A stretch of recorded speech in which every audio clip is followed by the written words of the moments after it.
Oh, All right, so you're doing well. So I'll spin that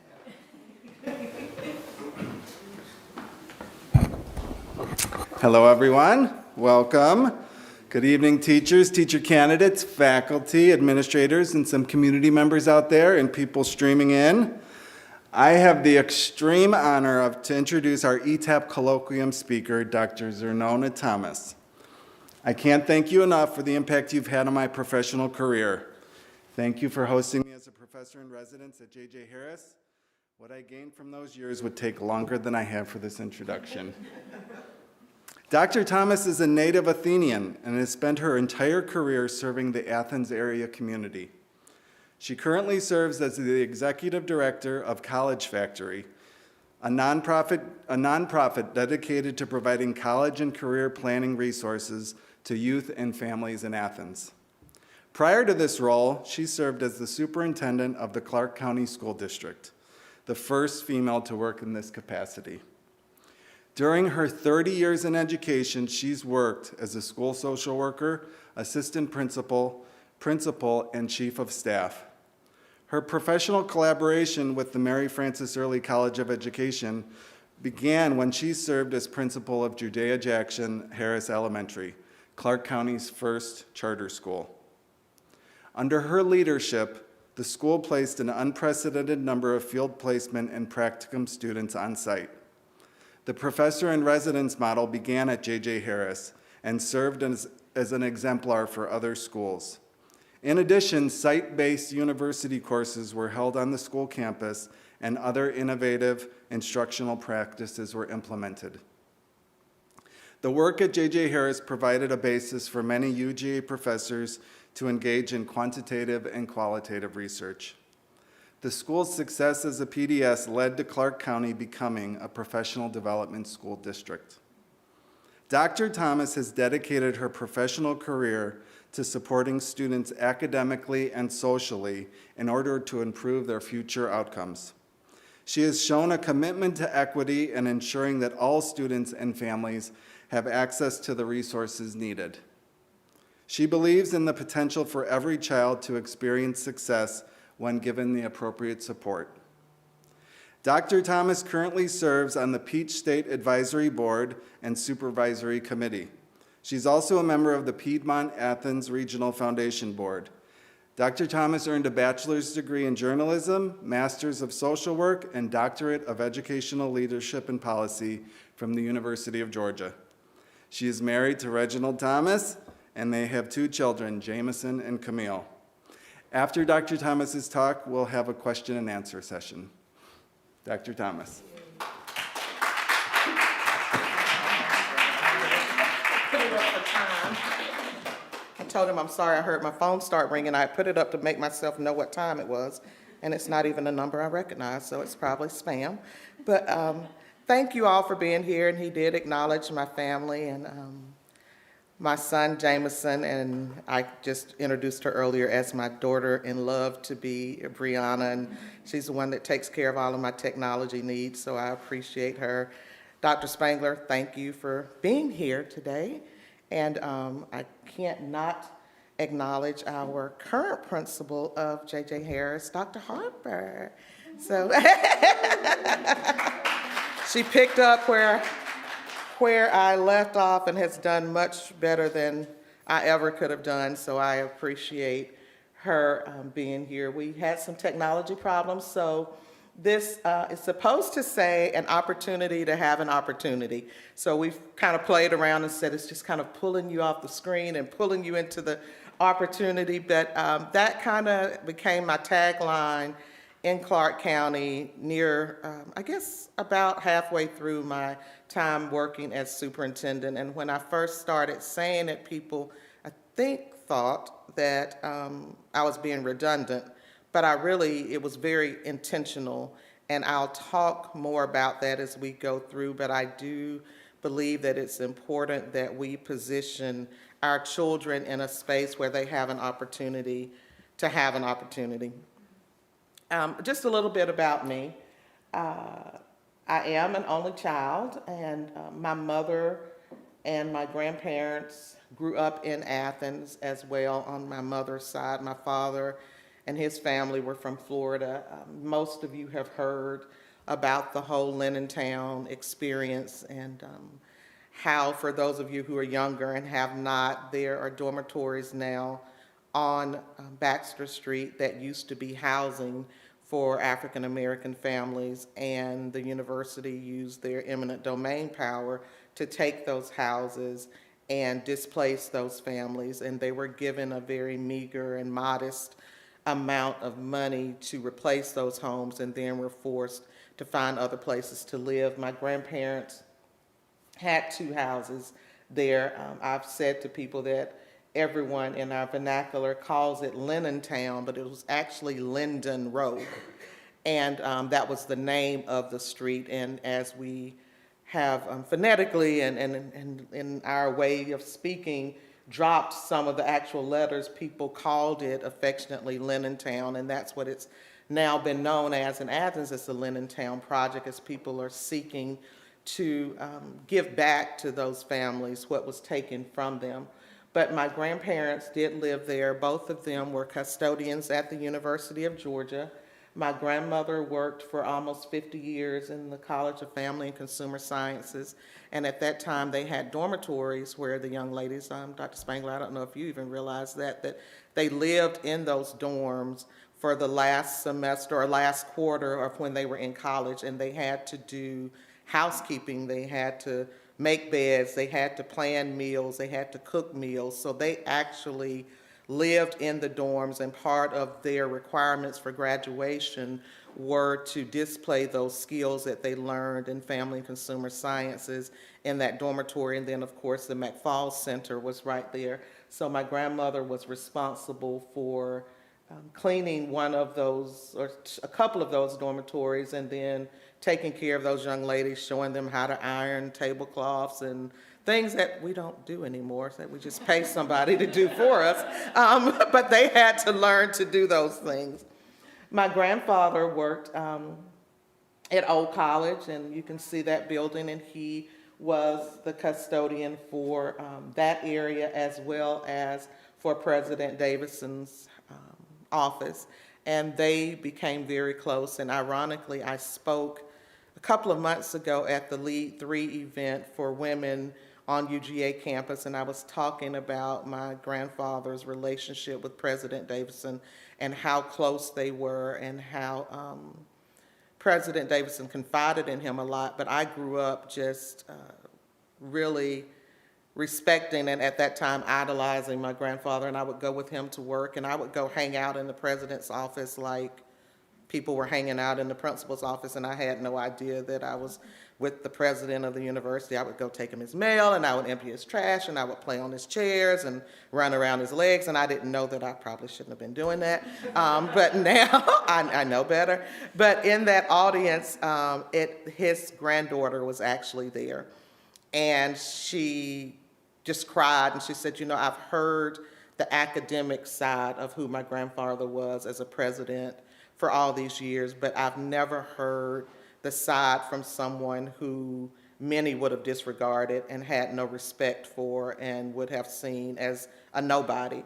And to hear what his influence was for a janitor, as he was called at that time, just meant so much. And so my husband and mother and I actually went, and now we've had dinner with his son.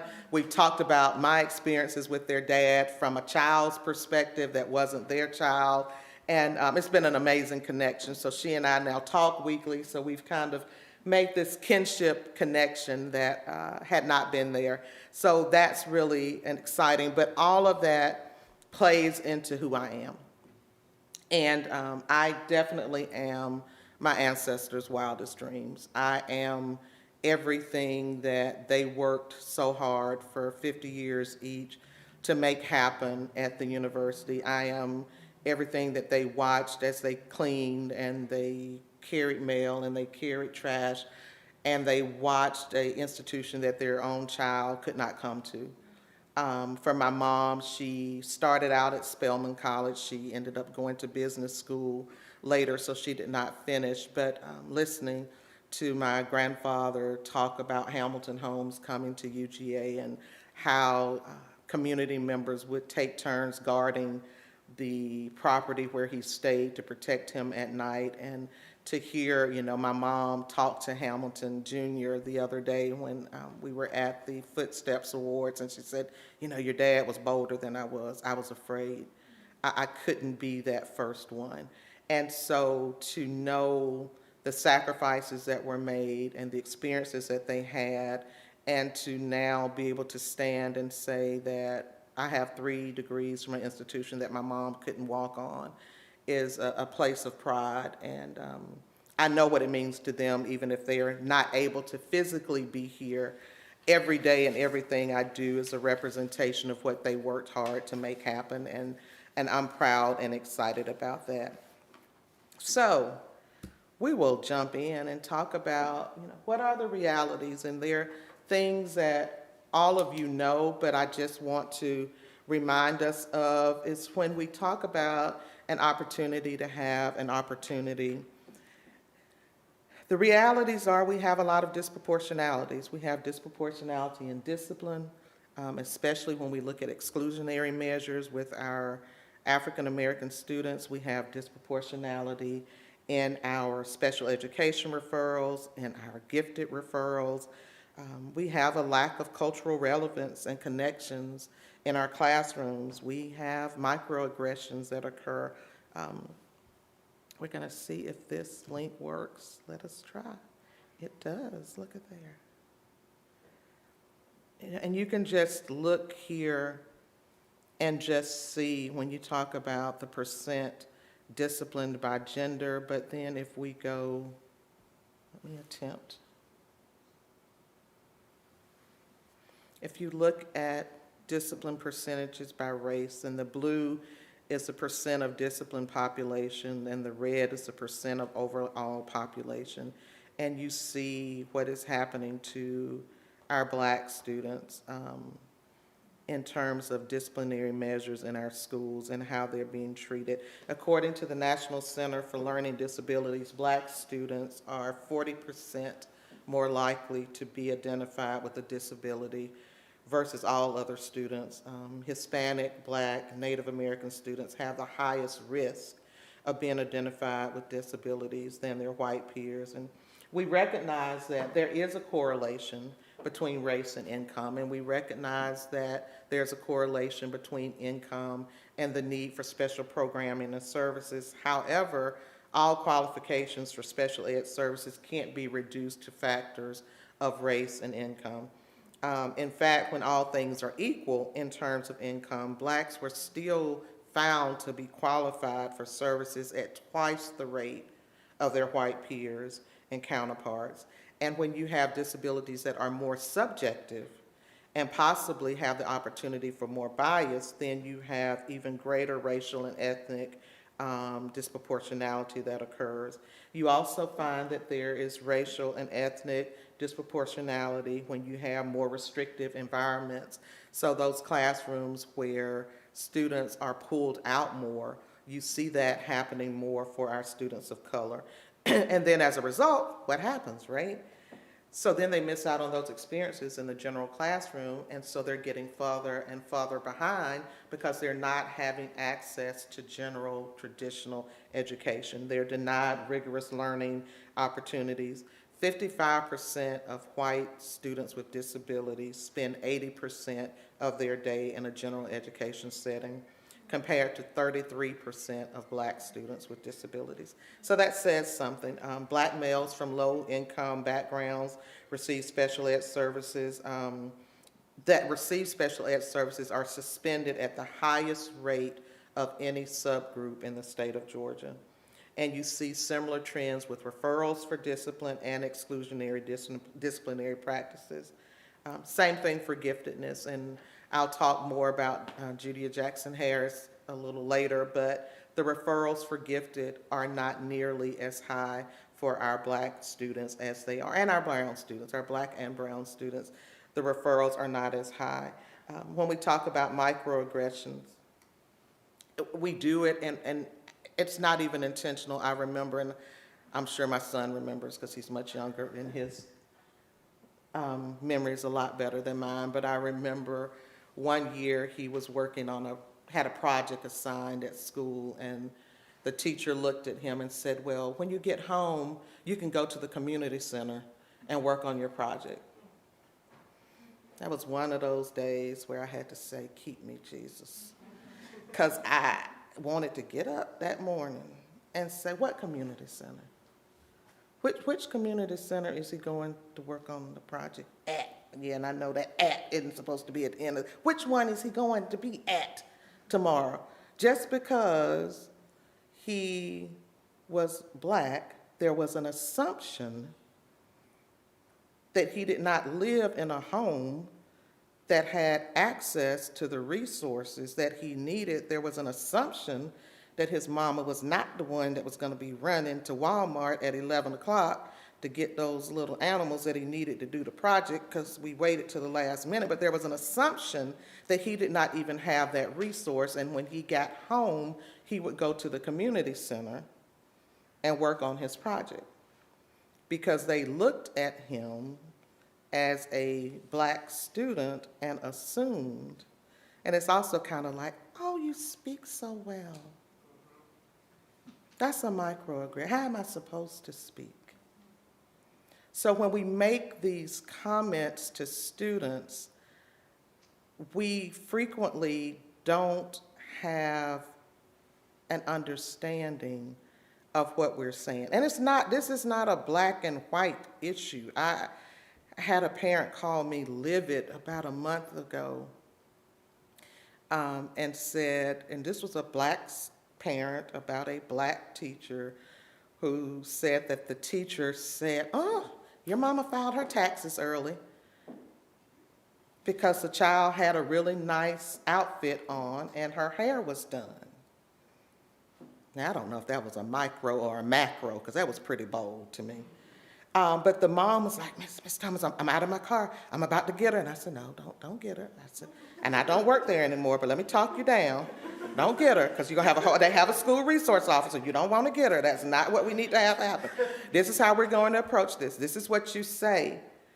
But that's an assumption that parents might not get up and go to work every day and earn a reasonable income to provide for their children what they need to look presentable when they walk into a school building. Those are the kinds of things that can slip out of our mouths, but that children never forget. I had a teacher, a white teacher, who emailed, actually she texted me the other day and asked me to ask my husband if he knew how to find a student. And this lady taught at J.J. Harris. She's probably almost 40 years old. Hello, come on in. She's almost 40 years old, and she talked about how a teacher said to her in 7th grade, you know, why can't you be the kind of student that your sister was? Now, that wasn't a microaggression, but that hurt. And she's 40-something years old, and she talked about how this black classmate, because she reacted, she got put out of the class, and this black male defended her, so then he got put out of the class. But she was looking for him 30 years later to say thank you for standing up for me. Thank you for advocating for me. She said, I don't think he ever knew how much that meant to me, but I don't think that teacher ever knew how much it hurt me, because I'm not my sister. We're very different, and actually I think she's a successful one now, and her sister's like the drunk. And so, you know, it's strange how those tables can turn. And so, but she's doing very well. And she said, you know, but it hurt, and it still hurts today for what she said. It left a mark on her education. And so there are things that we say and we do that we don't even think about the impact that it has, but those are our realities, and because of those realities, they can lead to these disproportionalities, and they can lead to us not making cultural and relevant and meaningful connections with children in our classroom. The big one also is how it leads to a lack of expectations and beliefs in students, because we frequently look at where they are and use that to determine where they can be, instead of seeing boundlessness and seeing a wealth of opportunity and possibility, and looking at each child and seeing their potential. So, are you a misery evangelist? And are we loving them into illiteracy? You know, we can easily look at them and say, bless their hearts. Their mama's an alcoholic. Their dad's in jail. Their brother's on crack. Yeah. But that might be their reality, but it doesn't have to be where they end. But frequently, we will look at them and say, they're doing the best they can.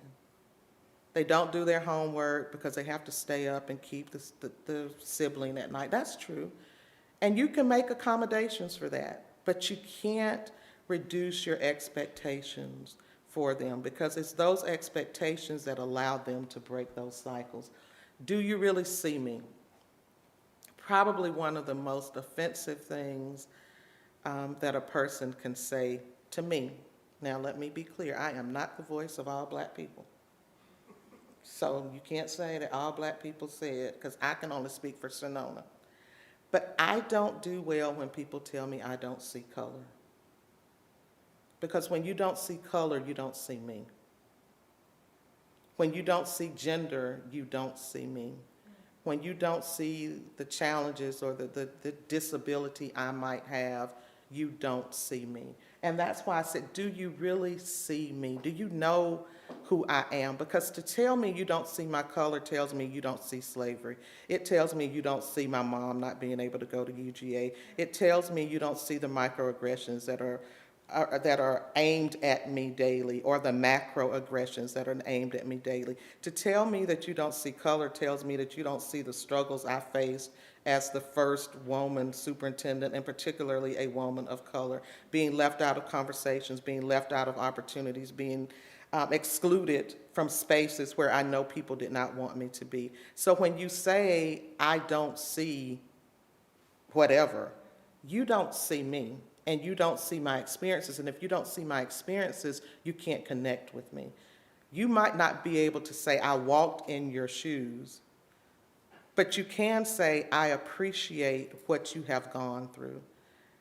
I understand that it had to be difficult. I can't say I know what it's like to be you. I don't know what it's like to be you. But I can have an appreciation for who you are and make those efforts to extend myself beyond who I am to make those personal and meaningful connections with you. It keeps going off. Okay. A pedagogy of poverty versus a pedagogy of plenty. Same thing. You know, are we looking at that and saying what they don't have, instead of looking at the resources these children come with, looking at the resiliency that our children have, looking at their ability to stay up at night and take care of a child and get up and come to school in the morning. Our kids deal with things I could never deal with. I'm not built to deal with, but they do it, and they do it in the face of adversity every day. And being able to look at their ability to do that and see that as a strength, and how do you take that and turn that into something that they can utilize to become stronger academically, to become stronger emotionally, and become better at who they are. And so that's just talking about loving them into literacy. You can have compassion and empathy without having pity. This is not charity work. We're not just here to make them feel better and send them home. We're here to make them better. It's like the medical Hippocratic Oath, right? We come in to do no harm. Our goal should be to make them better every day. I don't think that 99.9% of teachers get up with the goal of saying, how can I mess up a kid when I get to school today? You know, the money is not worth it. We don't just come here for the money and the glory and the fame. We come because we care. But then in caring, we have to make the effort to tap into who we are, what are our beliefs, what is our history, what do we bring, and how do we make those meaningful connections for kids. We have to have a culture of high expectations. We also have to understand our privilege. We have to understand our lens. We have to become comfortable talking about the uncomfortable. That was one of the big things we talked about at J.J. Harris a lot. We talked about critical conversations and pushing yourself out of your space. How do you get comfortable talking about the uncomfortable? And frequently, and I hate that we don't have our student teachers here, because the reality is that those coming into education at the University of Georgia don't look like the students in the classrooms that they're going out to serve. And those are conversations we have to have. We have to have those tough conversations. It's not about calling people racist. It's not about calling people prejudiced. It's not about calling people biased. It's about being real and getting in touch with who you are as an individual. Not only do you see me, but do I see me? Do I know who I am? When I was at J.J. Harris, I would use an example, because you have to meet people where they are. I learned that in my social work degree. You can't, and I learned that in my doctorate at UGA, the theory of andragogy. You can't get people to a space until they're ready to be there. And so you can't jump in and start having these conversations in an aggressive way, or in a way that pushes people back and they're like, oh, wait a minute, she says that because I'm white, I don't care about black children. No, that's not what I'm saying. I'm saying we need to get in touch with who we are. And I always start with a space that's safe for most people. And Dr. Harper this was before she was there, but it carried on after she was there. I always start out talking about Santa Claus. Such an easy, safe, fun topic. But for how many of you is it easy to go find a Santa Claus that looks like you?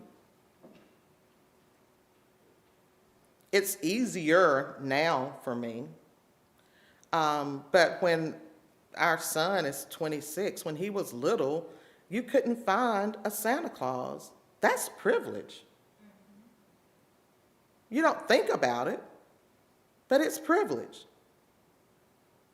If I wanted him to take a picture with Santa Claus, I either had to hire one, which one year we did. We went to Jumpman's brothers, sisters, girlfriends. Y'all remember that story? They had the longest name in the world. But they had a costume, and we got Santa Claus, and he came to the house, and all the children got pictures with Santa. And then when I wanted to buy a Santa, I had to go to Atlanta. So then all of my teachers started really they were like, you know what? You're right. My husband started a tradition 20 years ago of buying our daughter the black holiday Barbie. Most stores would get about 20, 25 white ones, and you would get one black one, maybe two if you were lucky. So my teachers, it became funny because they would call, there's a Barbie doll at Target. Do you want me to get it? Because they started paying attention, because you never had to think about it. Now I have black wrapping paper. Like, teachers will just find things, and they would be like, can you believe? And still now, has Reginald gotten Camille's? And she's 20 years old, but he still buys that Barbie doll. That's the only thing he buys every Christmas, but she gets that Barbie doll. And we have that collection for her, but teachers still to this day, and I've been gone from JJ since 18? Thank you, she remembers. They still will call and say, have you gotten the Barbie doll yet? And we usually have to order it. Now, my privilege comes in because I have a credit card. That's privilege. So it's not just a black-white thing. But for how many of our parents that they don't have that piece of plastic that they can enter a number at Target.com to get the doll? That is privilege. We have kids who are, somehow we ended up with all these bonus children, and we don't know where they came from. And we also don't know how to get them back either. We've tried to send them back. Why can't we return to sender? But, you know, you think about privilege. 3 of them got scholarships to college. Great. Signing day, we've got caps, we've got shirts. It's wonderful. $60,000 here a year, $60,000 there. They are going off. They are about to do big things. Have y'all thought about, anybody, well, maybe most of you haven't because you're young, haven't sent a child to college lately. Dean Spangler, you have to have credit, really, to even send them to school. So one gets a scholarship, they give them money for housing, but the housing isn't on campus. So we've got the money, it's guaranteed in their account every month, but you can't get the apartment because you're 18. If you're 18, mama has to sign. Mama can't sign because mama doesn't have credit. Now what do? That's privilege. Finally, one day, my husband said, how many leases are we on? I said, you don't even want to know. You don't want to know. You have so many places. You could leave me tomorrow and go stay in 5 different cities, and your name is all over the Southeast United States. He has so many homes he doesn't even know he has. It's like, you can go stay here. You can stay in South Carolina tonight. You can stay downtown Atlanta tomorrow. How many? But seriously, you almost have to walk away from an opportunity. So that's right. An opportunity to have an opportunity. So you could have 6 times 4 is what, 24? That's $240,000 scholarship that you almost have to walk away from because you don't have anyone to sign on a line for you. That's privilege. That's me stopping to say, wow, we do have privilege. It's not about my skin color. It's about my economic, and I'm pretty broke at the end of every month because we've got all these leases. But, but it's privilege because I can just sign my name. They'll run through a piece of credit. They approve the apartment. The kid's good. But how many of our families in Athens, Clarke County with the poverty rate that we have can't do that? So that's about recognizing and seeing who you are. It's about then looking at that pedagogy of poverty. So when you're teaching, going in and saying, I'm going to teach this child like they're going to Yale.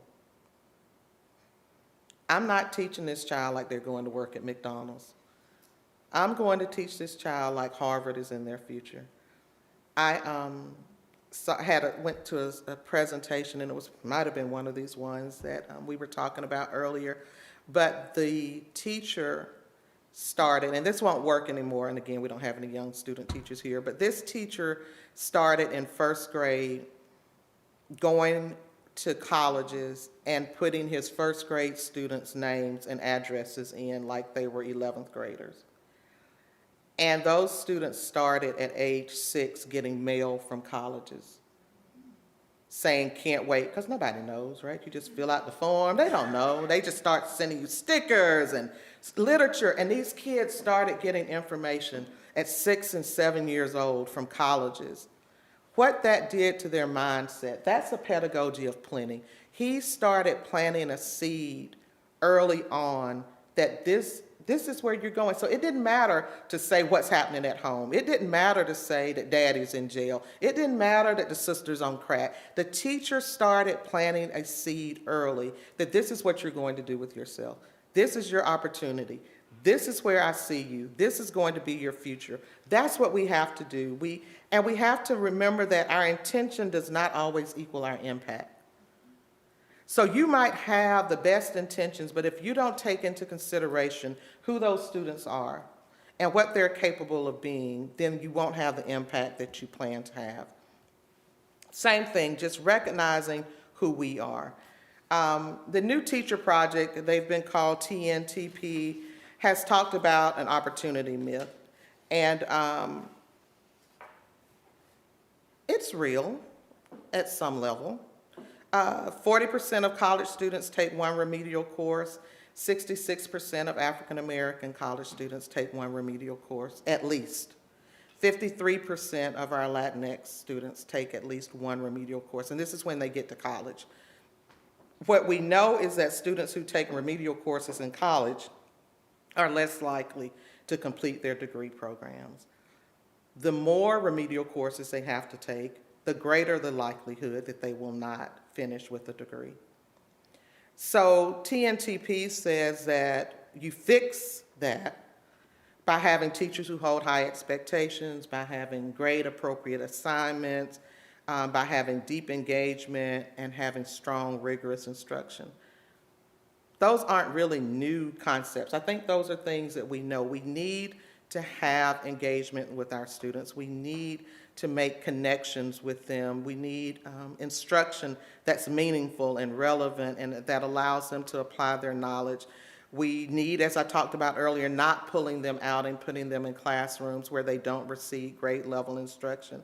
Holding high expectations is critical. But is it that simple? Is that enough? And I would suggest it's probably not just that simple. Because if it was that easy, everybody would probably be doing it. We have to ask ourselves, what is the impact of systemic and societal issues? What is the impact of systems that were built and designed for one group of people that have now been applied to another group? It would be like me trying to put on a petite skirt. It was not made for me. And it's not going to work. It's not going to zip. It's going to be too short. It's going to be uncomfortable. And I'm not going to look cute. Same thing. If we're trying to force children into a space that was not designed for them, and that's when I think about Dr. Cheryl Fields Smith and talking about homeschooling. And having been a public school educator, I am not anti-public school, but what I am anti is systems that are not designed for our students' success. And I'm going to talk a little bit more about that as I get to my end, but we have to ask, is it more than just what's happening in that classroom? Is there a system that's designed to keep us from being successful? For some reason, well, not for some reason, God works in mysterious ways. So I was looking at TV the other day. We're going to see if this works, Brianna. I'm going to continue watching. Let us attempt. You really young people probably have no idea what Good Times is, do you? No? It's, okay, well, sorry. It was a really good show. Well, my husband hates it. He said nothing good ever happened to them on there, no matter how great it was. But this was in the 70s, but he said every episode it was horrible. And that's probably true. But, okay, do we have sound, Dr. Bob? Bottom right. Okay, let me stop. Dr. Bob, you probably need to come show me. Right there. Thank you. That one? Yeah. Click it? Yeah. Okay, then what do I do, baby? Drag the circle. This one? Yeah, okay, let's see if we're going to hear JJ. Look at me.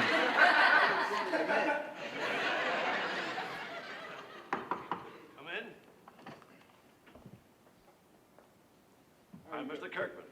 Hi, Mr. Kirkman. I'm Mr. Evans. This is Mrs. Evans. How do you do? All right. How do you do? Sit down, please. Can you hear it a little bit? Well, how can I help you folks?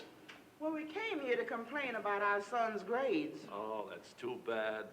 You have no idea how often I hear that. A boy failing. Boy is passing. I'm sorry, folks. There's nothing I can do. He's passing. That's right. Well, then what's the problem? His head. Whatever you all are putting in here, he's leaving someplace else because he sure ain't bringing it home. Yeah, he don't know what happened in 1066, and if he was to put him in a ditch 20 by 30 feet, there ain't no way in the world he could dig himself out. Yeah,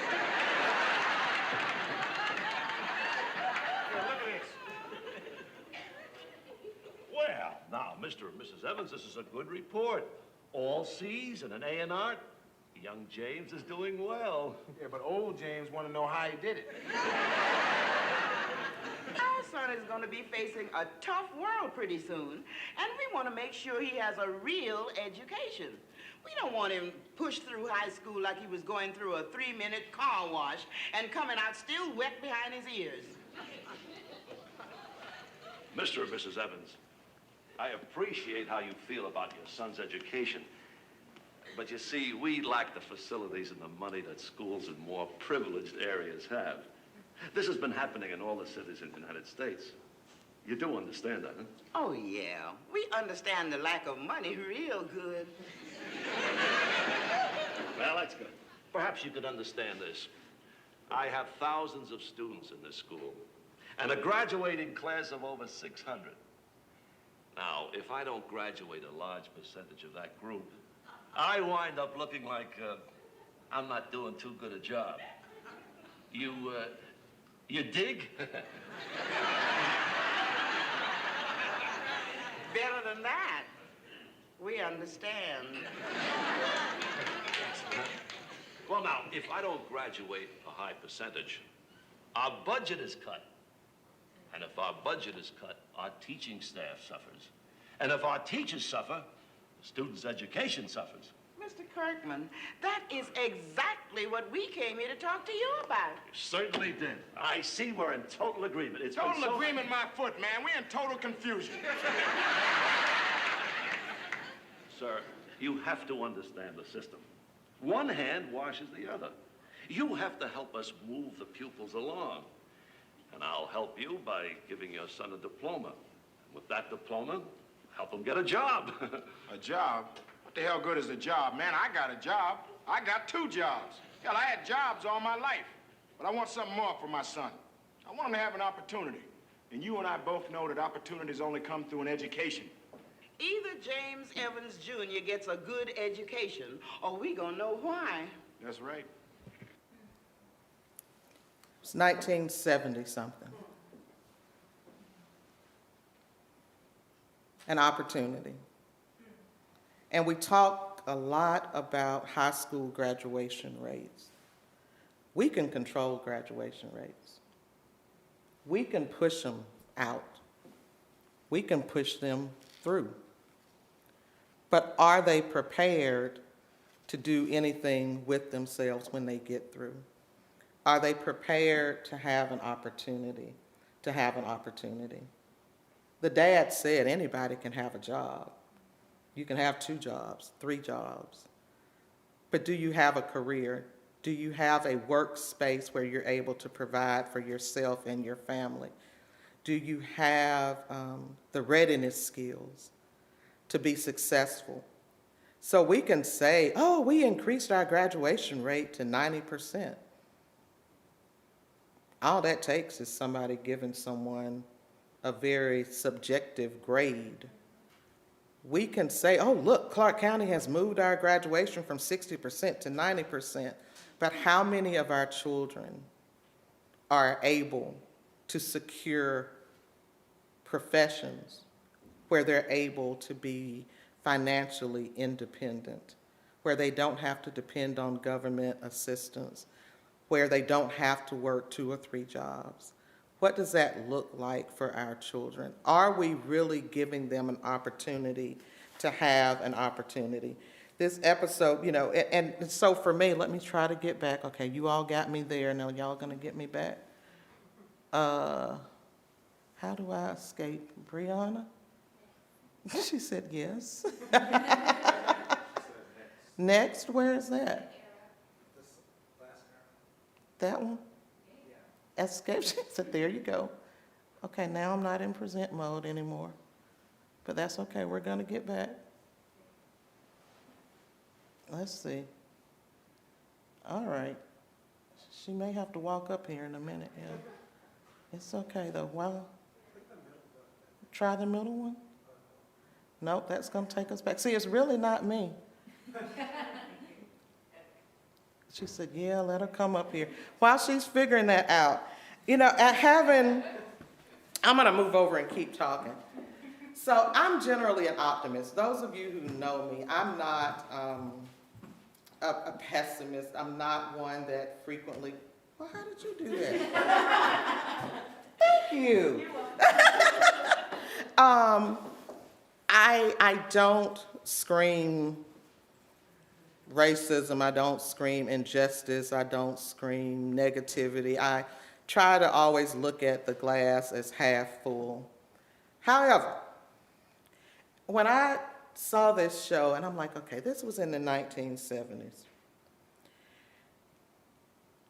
I can't help but wonder why we don't have solutions after so many years of the same problem. We've managed to go from snail mail to email. We've gone from party line phones to phones that are basically computers in the palm of our hands. We've gone from an industrialized society where people are working in factories on top of each other and losing their lives and not able to eat, and people are dying working in these factories, to having machines that do factory work for us. We're finding new life out of space. We can do all of that, but yet we haven't figured out how to educate all of our children. It makes me stop and ponder, are we truly seeking change in a meaningful and systemic manner? My predecessor as superintendent would frequently say, your system is perfectly designed to get the results that you're getting. So we're getting the results that someone wants us to get, because I just can't believe that we can cure cancer, we can find surgeries for all these other things, but we can't figure out how to educate our children. And that's when I went in my mind to Dr. Phil Smith and started thinking about these home schools and these private schools and these charter schools. And again, I'm a proponent of public education, but I'm also a proponent of children having an opportunity to have an opportunity. And at what point do we decide that we have to break a system that, again, was not designed for us? At what point do you embrace having that skirt with a W on the end and knowing that you are a woman's size and not a petite? At what point do you say, this is not working, and we start to disrupt injustices and inequalities and systems that we know in reality were designed to hold down a particular group of people? When do we start questioning what we're doing and finding a different way to ensure that all of our children have opportunities? The quote about every system being perfectly designed has been attributed to a lot of people, and Edward Demings is one. And it was there that it was in the healthcare system, and they really talked about how in healthcare they would rather spend money treating very sick patients than finding ways to keep those who are well healthy.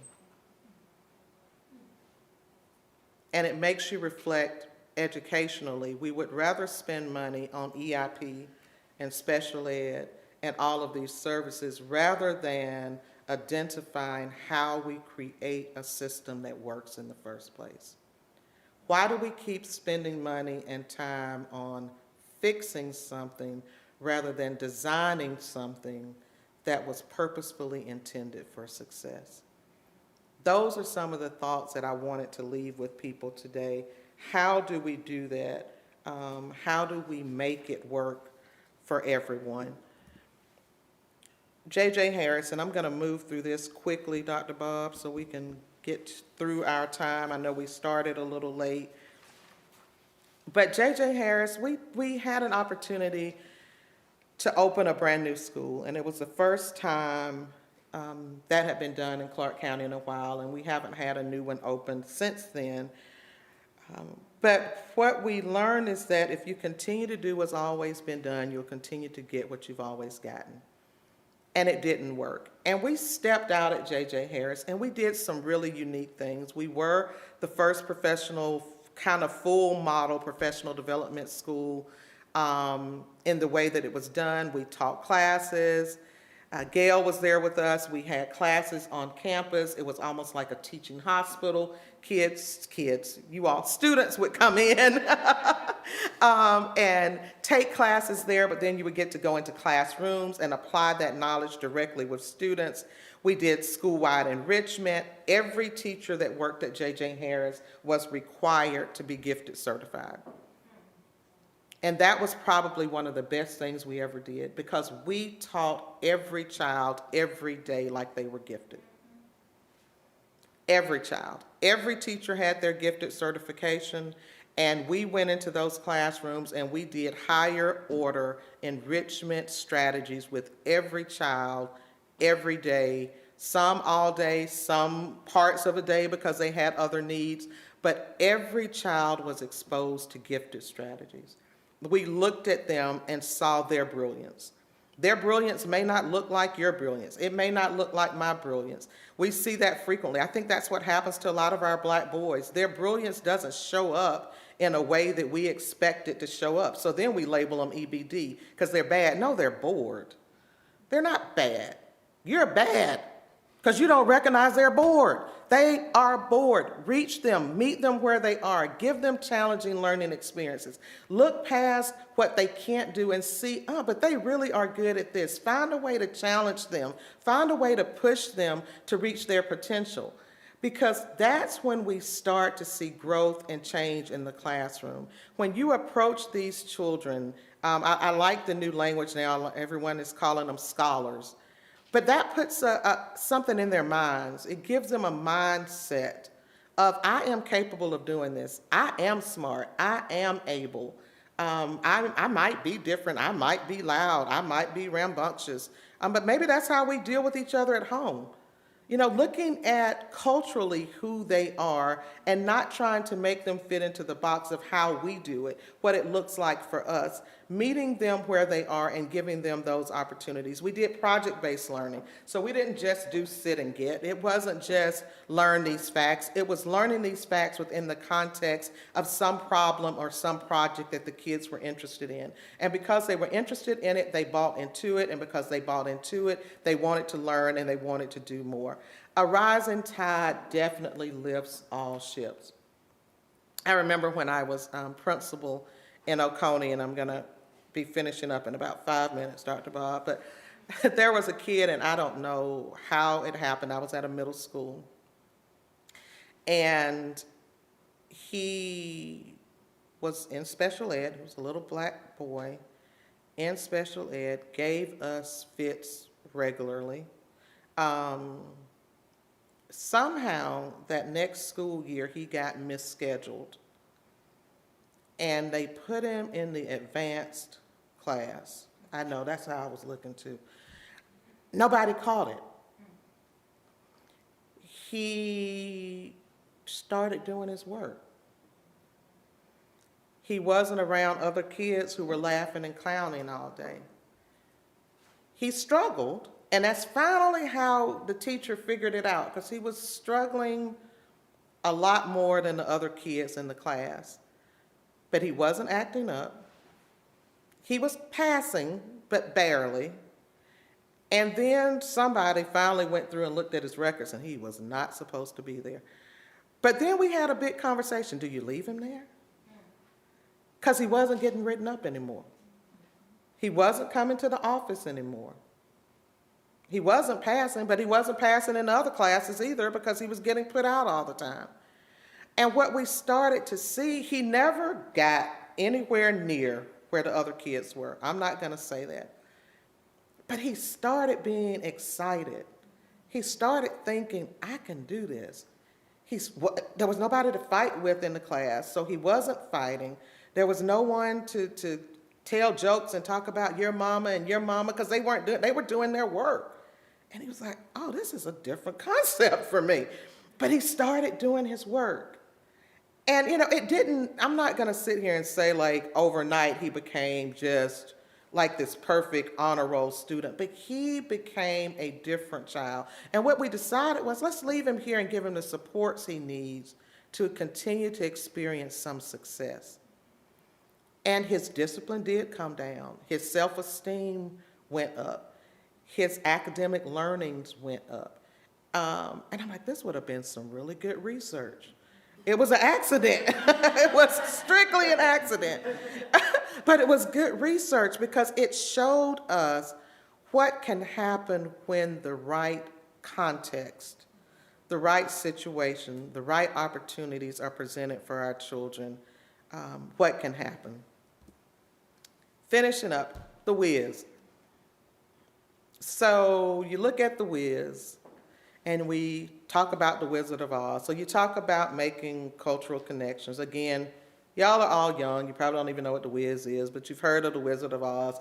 The Wiz was the black remake of The Wizard of Oz. Now, a lot of people criticized it, black and white. They said it didn't have the same literary value. It wasn't as good as The Wizard of Oz. I didn't like the Little Munchkins on either, so I just didn't like either one of them. It just wasn't, it kind of creeped me out. I didn't like it. But there was some literary value there, a lot of symbolism there, a lot of things you can learn from The Wiz. But if you think about yourself as a teacher, this is an opportunity where you can teach from The Wizard of Oz, and then you could go back and show The Wiz to your kids to help them make a cultural connection and bring it to them in a way that they can relate to and where they can see themselves. So these were the characters in the remake version. For those of you who don't know The Wizard of Oz, they were, there was this teacher, and she got blown away from home. She was in Kansas, and then they ended up on this search to find their way back home. And they were trying to find the Wiz, who was the holder of all knowledge, who was going to be the one that was going to change things, give them the information they needed, and help them to get back. So Dorothy, we'll go back. So she's over there, and she's the new teacher, right? Terrified. Oh my God, what am I going to do? She is the scared teacher. And then you have the Wiz, who was the knower of all things. So that can be the State Department of Ed, that can be the U.S. Department of Ed, that can be our professors of ed.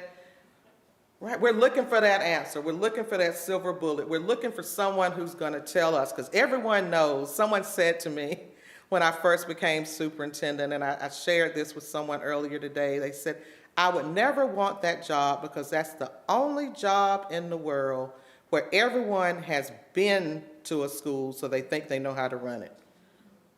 Everybody hadn't been in. There's no other job in the world where you can say everyone has done it, but everyone's been to school. So because they've been to school, they know how to make it better, what you need to change, how you need to improve it, what you're doing wrong, what you never did right, because they've been. I was a student, I was a parent, I worked there, I was a custodian, I was a cafeteria worker, I was a teacher, I was the professor that wrote the book about it. Had a lot of y'all in Oconee County. I wrote the book. I know they're not teaching that right. Everybody wrote the darn book, and they would come in and want to bring the book and tell me why the teacher wasn't doing it right because I researched it and I did this and I have this data. And yeah, everybody's been to school, so they know how to do it better, right? That was the Wiz. And then you had the Tin Man, who didn't have a heart. You had the Scarecrow that didn't have a brain. You had the Lion that lacked courage. These even are conversations that you have either had yourself or heard your colleagues have about our children. That's the talk that happens in the classrooms on teacher break times, in the break rooms, in the aisle at Kroger's, and the parent is on the next aisle and hears you. Now people are really dumb and they put it on social media. That's dumb. I don't like that word, but that's just dumb. When you put those things about kids, but you say, if that kid just cared, if they just had a heart, if they were just willing to try more, if they just had some courage. He's dumb just like his brother. I taught his mama, she was in special ed, and he's in special ed and he's gonna have a baby and they're gonna be in special ed and thank God I'll be retired by then. That's what we say. And then we look for this wizard to fix it. And then this can even be us. Your colleagues sometimes say that about you. If she just had a heart, if she just cared about our kids. We say, is it will or is it skill? That's just us saying, is it that they don't care, they just not real smart and they didn't get it? That's all that's code for. Is it will or is it skill? Do they have the courage to make it in a classroom with these children? They came from Cobb County. They've never been around black children before. Can they make it in our classroom? Are they strong enough? Are they resilient enough? So these conversations happen every day. Sometimes they happen with us about ourselves. Sometimes they happen with us about our colleagues. Sometimes they happen with us about the children we serve. But they're conversations that happen. And then we look to someone else outside of who we are, outside of where we are. We look for this whiz or this wizard to be the holder of knowledge and answers and to fix it for us. And what I would just leave you with today is one of the favorite quotes that I have from the Wiz or the Wizard of Oz, and it's that everything you were looking for was right there with you all along. Our kids have in them what they need. They just need someone to help them recognize it. They need someone to help them pull it out. As educators, you have what's in you to do the work. It's about the self-reflection. It's about making the connections. It's about building the relationships. It's about extending yourself to those places where you're uncomfortable, but recognizing that we all have what we need right here all along. So, thank you.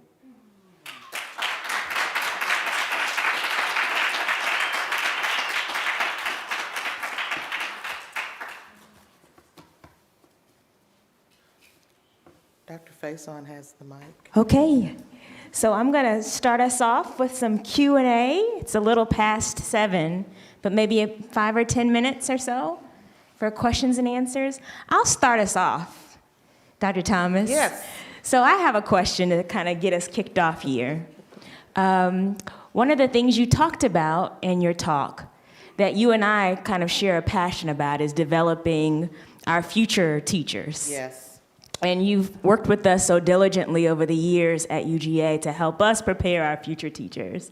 And one of the things you raised in your talk was this issue of the teachers, that kind of a disconnect between a lot of our new teachers or teachers that are graduating, newly graduated teachers from UGA, that they don't look like the students that they're working with.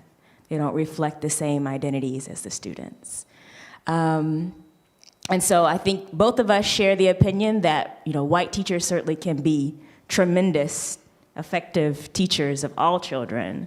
But I wonder if you have any advice or thoughts about how we can really do a better job of diversifying our future teacher pipeline, especially given the crisis that we're in nationally, shortage of teachers. So I was speaking with Dr. Michelle Cook, and hope I don't get in trouble with her for this because this is recorded and I signed off saying it was okay. So it's very frustrating, and I've had conversations with some of our building leaders even about us holding graduation year after year at the University of Georgia, and yet the majority of our students who are graduating can't get into the University of Georgia. So we bring them to this wonderful Coliseum, and they walk across this stage, and then they leave because they can't go to the school.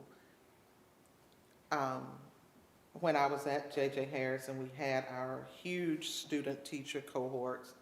I can still count on one hand the number of black students that came through that program. And you can't tell me there aren't smart, intelligent, capable students of color, particularly African American students, who are able to do that work, but they can't get into the program. So then we said, so we had some deep conversations, so they said to me, well, our numbers are up. Our black numbers are up. I was, when we were at this luncheon, and I said, what are your Clark County numbers looking like? And so then they put it back on me, well, why can't our kids get in? So then we talk about an opportunity to have an opportunity. So one of the things we started talking about is, what do we do in the way of SAT and ACT prep? Because I will take a student in Clark County and put them up against a student in Oconee County any day of the week, and will confidently say that they can hold their own. I will take a Clark County student, and I'm talking apples to apples, right? I'll take a Clark County student and put them up against an Athens Academy student any day of the week and say they can hold their own. What we don't have for our families are the resources to pay capital to come in to prepare them. Because tests, again, our system is perfectly designed to get the results we are getting. Tests are perfectly designed to keep children out of spaces where they're not wanted. My child would not be in the college she's in today if she had to pass a test, but thank God for COVID, because God works in mysterious ways. I told y'all, COVID shut some things down.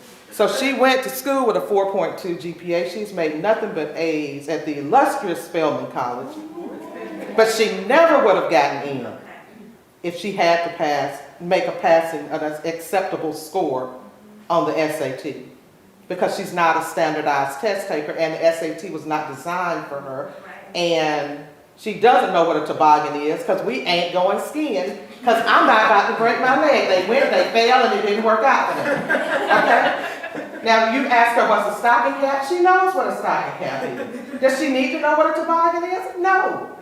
Is that going to make her successful? No. But the test is perfectly designed to get the results that we're getting. So Dr. Cook and I said, okay, so now I get to work for College Factory, and we do free SAT and ACT prep. So now we're going to start pushing for Clark County students. We're going to pay for it.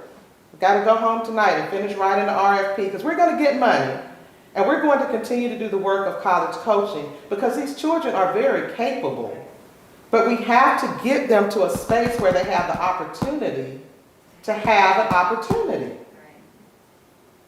And until we start disrupting these things that are in place, many schools aren't bringing back these standardized tests, but many are. So, okay, we can't stop that, but what we can do is better prepare our children so that they can get in these spaces that you're talking about, because it's not just about black and white, but they need to see people that look like them. They need to see people, and then we have to do a better job of recruiting, but also what happens, see, that, I'm going over time, but what happens is, if you are a student, so you just said you just graduated, right, from UGA. So you have done your student teaching with Dr. Harper at J.J. Harris. You've done your Block 3 and your Block 4, so you've been there. How many weeks is that, Dr. Bob? A lot of them, right? 26 weeks. Okay, 26 weeks. So you know what she expects, you know how we teach, you know the standards that are taught, you know the culture of the school, you know the children. So then you come in and you interview. Then you're going to blow it. You should. You should be the top interviewing candidate because you've been there. So then you have a leg up frequently on those other people who may come from somewhere else, but then they don't have that contextual understanding of that space. So then you interview better, but does that mean that you would have connected better? Maybe. Maybe not. Maybe you will because you have a passion for working with those kids. You've gotten to know that community. You've gotten to know those families, but maybe you won't. Right? And so it's a much bigger, but we have to start with expanding the pipeline and preparing our kids and giving them the resources they need so that they can access these opportunities. And that's my new commitment now for the next however many years, is that we have to get these kids quality preparation so that they are competitive in the spaces you're talking about, Dr. Faison. Did that answer your question? You made me go off on a sermon, but I'm passionate about that because that's the only difference. That's the only difference. Access and opportunity. And it's not because they're smarter, it's because they're being taught how to take the test.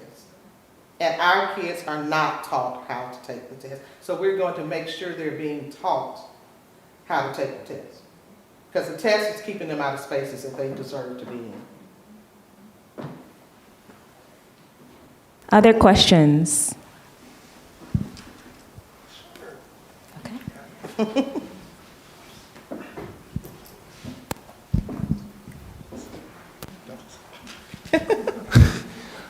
So one of the topics he talked about is microaggression in education, and as a black male, I've dealt with microaggressions, and especially in the College of Ed, where I'm like a handful amount of black males. I think probably like 3. I was about to say, is Yeah. it even a handful? One hand, yeah. But how would you address microaggression from like someone? So like personally, like I've been told, you speak well, or like I remember someone made a comment that I got into UGA because I'm black. Like how would you address those microaggressions? Or microaggressions overall? Yes. There are a couple of things. One of the things that I tried to teach my children that was taught to me is sometimes the best revenge is to do well. So frequently when you succeed and you show and you prove that you are worthy of being where you are, that gains a level of respect. Now, it may be a level of respect that's never articulated to you, let me be clear. So sometimes you also have to do that and feel that within you and know why you're there and what is your purpose. And then sometimes you have to respond. And what did you mean by that? But you can't fight every battle because you'll find yourself worn out. But sometimes you have to, how did you expect me to speak? As my children say, my banker voice. Code switching, when we talk about giftedness, code switching is an amazing, that is a talent.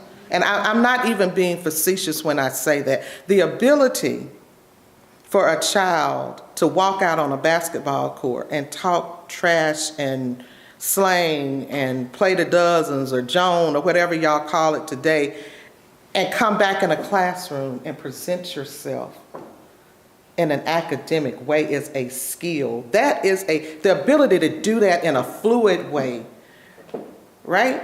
Everybody can't do that. That's a level of skill that frequently goes unrecognized. It's dual language. I am bilingual, right? But sometimes you have to say, and it does, again, it's not just a black-white thing. I can't stand for someone to say, oh, you're so pretty to be dark-skinned. What did that mean? I have to be light-skinned to be pretty? What did you mean by it? Can you tell me more? What did you mean by that? And I did want to go to the classroom that day and say, so which community center was he supposed to go to? Is it the one in your neighborhood? That's what I wanted to say. But I didn't go there. I pulled myself back, right?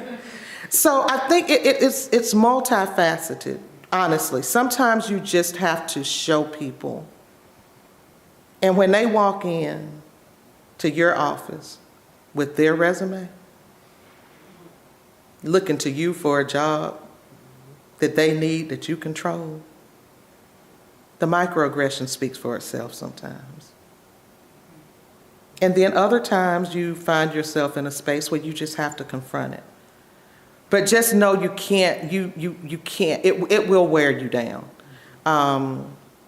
it's so important to know who you are, to know what your calling is, what your space and place is in life, and to know that also you can't rationalize with crazy. I learned that a long time ago. It will make you crazy too. I learned, dealing with parents, I'm like, you cannot rationalize with crazy, and you can't fix ignorance. And sometimes you have to recognize when sometimes people just don't know better, and that's when you make it a teachable moment. And then you have to recognize when there's ignorance, and you just have to let it stand, because there's some things that are beyond your power. But then there are people who just really, like when the person said to me, I don't see color, I was able to have a conversation with them. Don't say that to anybody else, because you might get your feelings hurt. That was what I said to her. Let me talk to you about that. Let me tell you what that sounds like. But I could have that conversation with her. Now, would I have that conversation with somebody in the North Carolina deep mountain? Probably not. I'm gonna just let you can have that. Get on in my car, lock my doors, drive on back to Athens where I feel a little safer and be good, right? Don't stop, pray you have gas, and just keep rolling. There you go. And seriously, you have to pick your battles, and you have to recognize what space you're in, and is it worth it?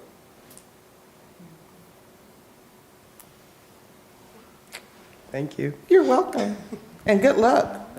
Thank you. What grades? Elementary. Oh, wow. What grades are you doing? Elementary. Okay. What about you all back there? What do y'all do? Oh, This one here, music. right Oh, here too, Miss Worthy, Miss Worthy. that Gaines. I thought you oh, yes. Okay, what grades? Oh, that's you up under that mask. Hey. And music, K-12. Which grades do you like? I'm currently teaching in practicum sports graders and preschoolers, Mm. but I also taught high schoolers before. I tend to enjoy my time at high school more because it's more related to what I've done. Okay.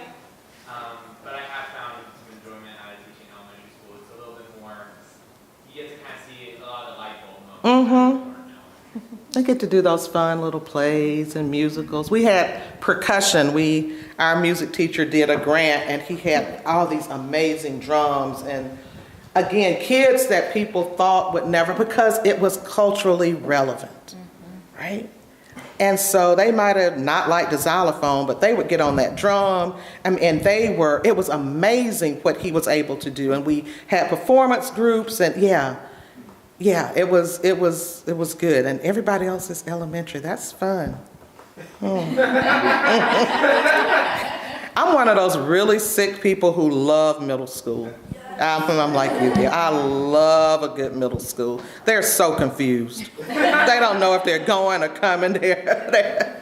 They just think the world is ending tomorrow. Everything is a crisis. I love middle school. Right. The elementary ones, they cry and they have snot and you have to tie their shoes, and it's, Dr. Harper loved it. Yeah, and nothing like a good pre-K classroom. Get you in a pre-K and you're like, oh. Yes, all right. Any other questions? Any other burning questions? Well, thank you all for being here. Thank you, Dr. Bob. You. Just a small token of our appreciation and to commemorate our second annual Colloquium Speaker Series. Well, So thank you so much. Following Yes. Dr. Bettina Love is hard. So.